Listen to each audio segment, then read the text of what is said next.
Hi, my name is Luna, and welcome to Luna Write Stuff. So for today's video, we're going to be slightly deviating from my regular content where I focus on literature, film, and analyze writing and stuff, because I actually just wanted to yap, and I need to post a video in like 2 days, and I'm swamped with like school because I got back for the semester, so I need to like lock in on that.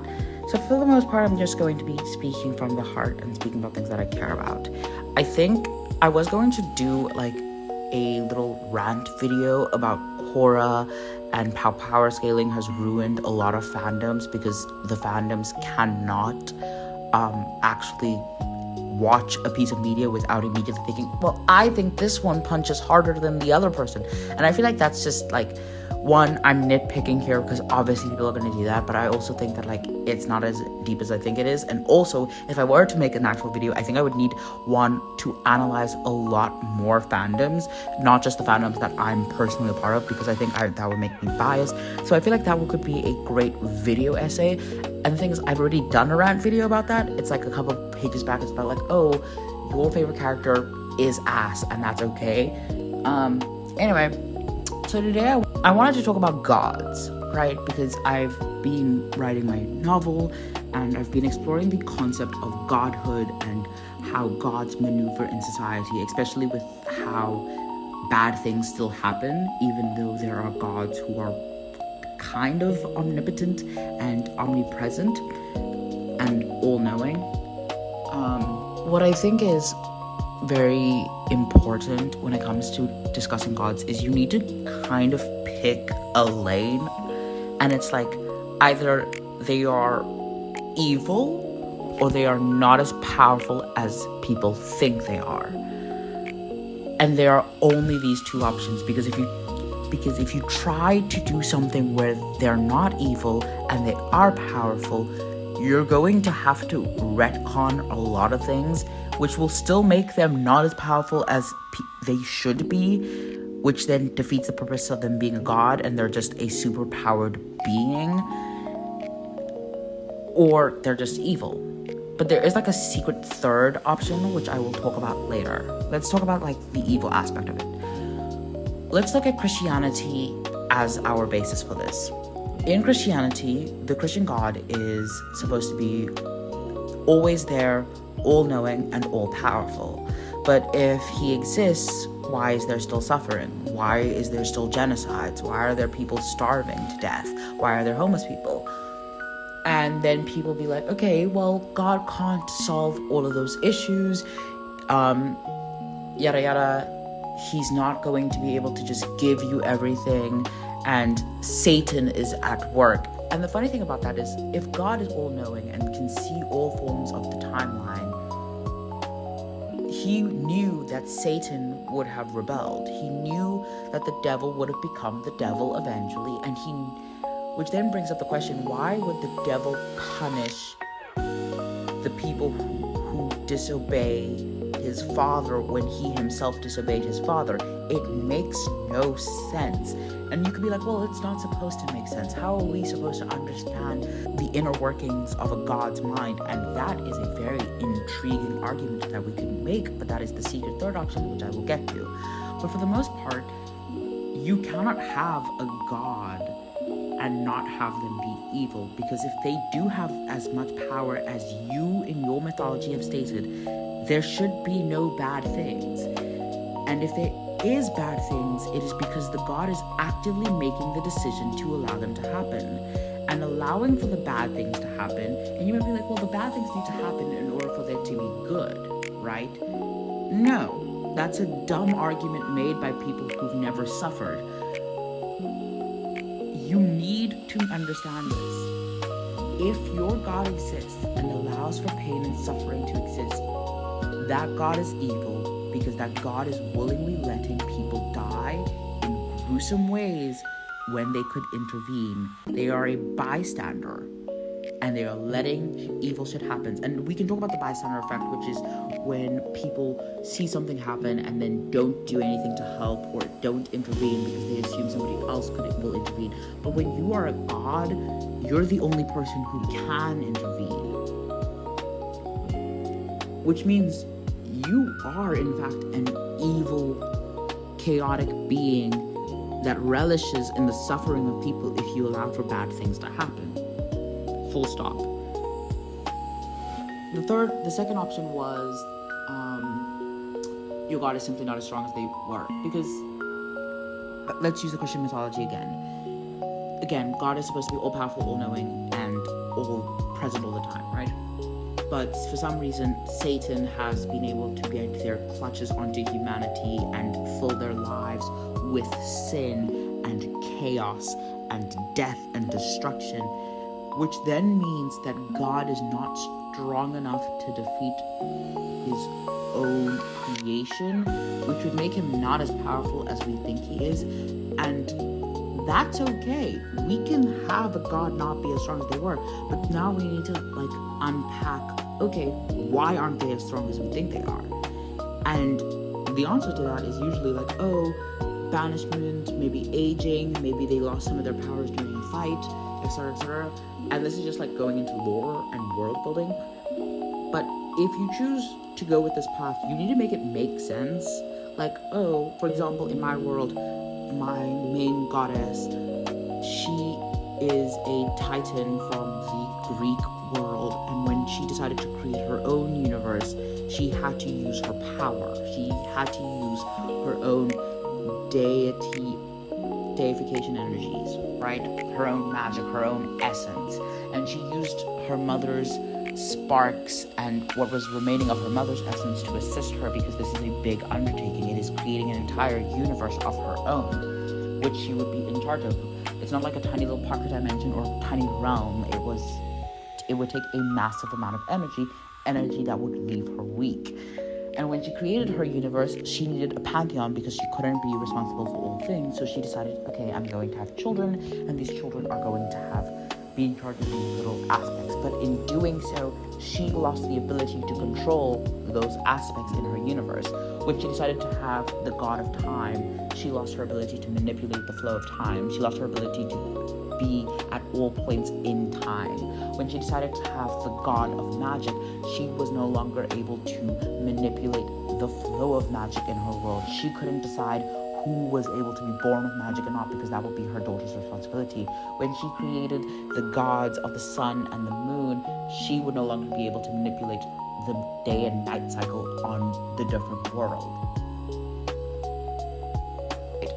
When you decide to make a god weak, you need to actually make it make sense, right? Anyway, I'm getting a little bit distracted. So your god is now weak, which then leads us to another can of worms, which I think is a very good can of worms to open up, because it allows for good storytelling and world building of how religions work in your world.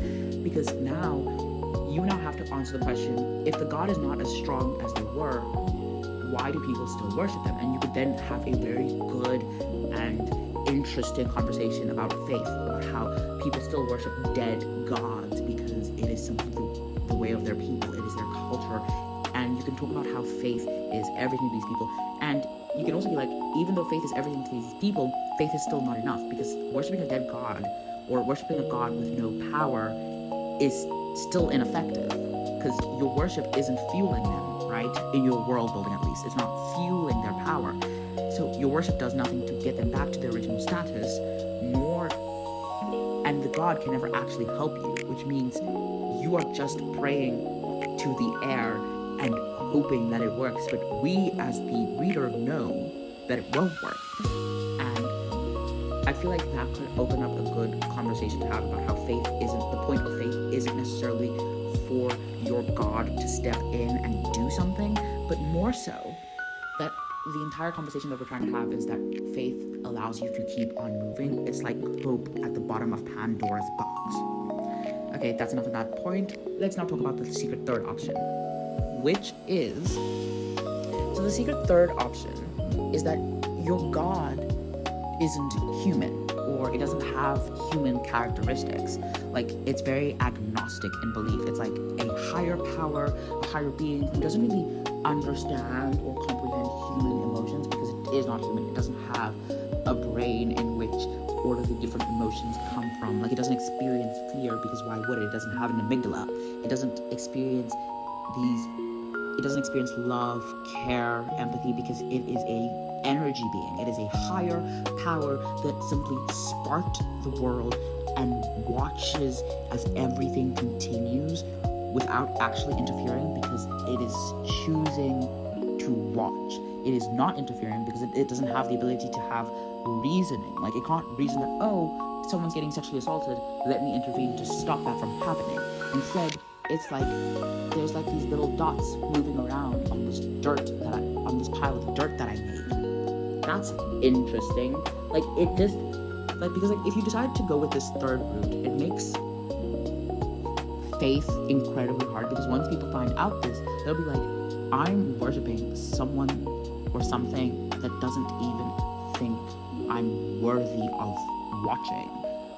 I'm like, and that will open up like a very good, I think that will allow you to create a really good story, again, about faith and the power of faith, and how like the world is not what it seems, and how humans consistently create these stories in their minds in order to give them peace, from whether it is myths about how certain plants came about to stories about how certain wars happened, right?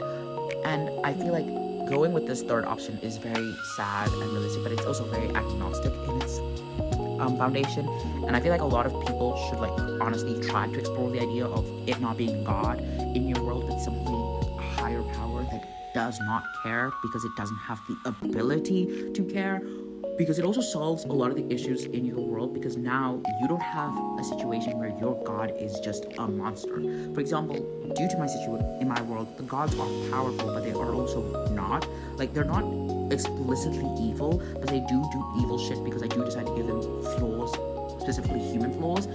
But I also power scale them in such a way that they are incredibly strong, but not strong enough to where they can intervene. And I've also stripped them of certain abilities in order to allow for bad things to happen in my world. For example, one of my main characters is a victim of rape, is a victim of rape.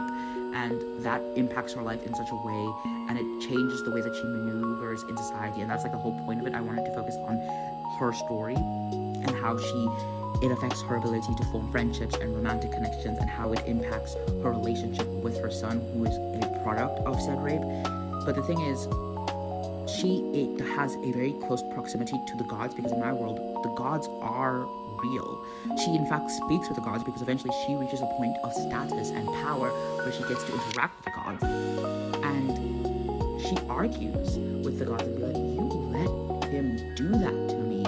And it's a very sad moment and scene, because, and the thing is, it's like a fraction of what the full-on confrontation will be in the future books, because the thing is, in the scene, the goddess in question was simply talking to her for like 30 seconds, and it was simply because they were coming into contact or crossing paths while she was investigating something. And Esme, the main character, is like, I hate you, and I'm going to kill you for letting that happen to me, because you could have intervened. Now, that is the preconceived notion that she has. She thinks that they could have intervened, but the thing is, they did intervene.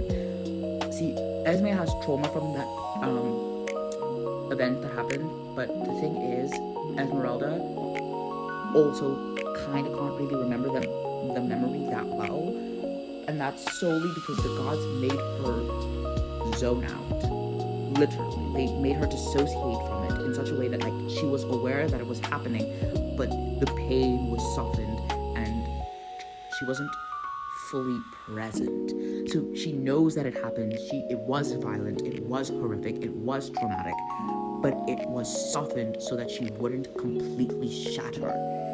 And over the year afterwards of the event, they would slowly but surely give her back those feelings and pain so that she would be able to process it in a healthy, quote-unquote healthy way. And so they did intervene and they did try to help her, but they simply manipulated her emotions and her memory, but they could have stopped him. Or at least that's what she thinks, right? Because in actuality, they couldn't have. There's something called the veil that was put up by the sorceress thousands of years ago, which prevents the gods from actually stepping onto the mortal world unless it's within a very niche domain.